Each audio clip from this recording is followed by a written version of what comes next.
Now, for more on the G20 summit, I spoke with Charles Freeman. He's the international principal at Forbes-Tate and former assistant U.S. trade representative for China Affairs. I started by asking him which part of this year's theme could be the most important.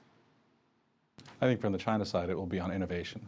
China clearly needs to innovate as part of its own development needs, and I think it sees that other developing economies need innovation as part of their overall plans as well.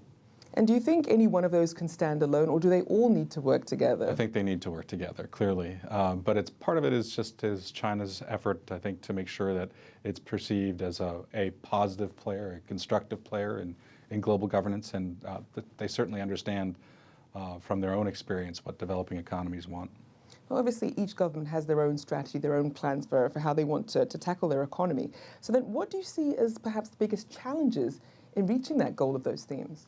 Well, I think the challenge is that it's very difficult to actually attack those themes from a global governance perspective. They're new.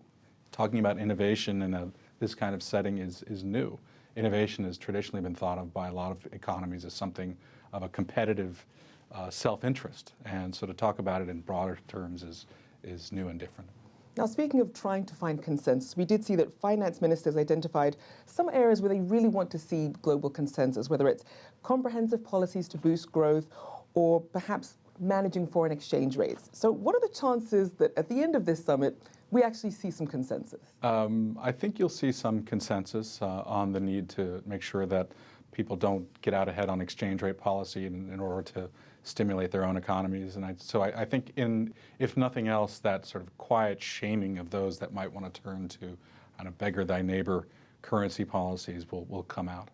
And are there any other subjects you think that perhaps they might reach a consensus on? Obviously, things like climate change are still high on the agenda. What could be some standouts, do you think? I think climate is going to be very big on the agenda. I think a lot of attention will come on refugees and on the need for helping refugees from a development perspective. If you look at some of the statistics that are out there in terms of how long refugee camps actually survive, and you're looking at 15 to 20 years, I think as a group, the G20 wants to look at that from a development perspective and not just simply as an immediate crisis issue.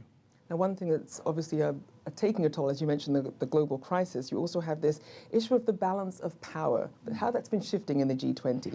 Now, China has said this summit will be more inclusive of developing economies. Why do you think that's so important to China?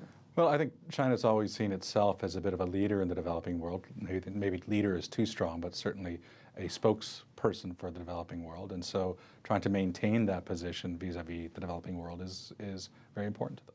And how does having more seats at the table for developing economies, how does that help the global economy as a whole? Well, the economy is very different from when the G7 was running around controlling things. I mean, you have Brazil, you have Russia, you have China, you have Turkey, you have a lot of economies that are very important globally that need that seat at the table. And I think it was useful from a crisis perspective in 2008 to elevate the G20 to the forum it's become. I think it has become the de facto forum for global governance. How much does the makeup of the group that attends this summit really determine the success of it? I think it's a large part of it, and the sort of domestic politics that position President Obama there will determine how the U.S.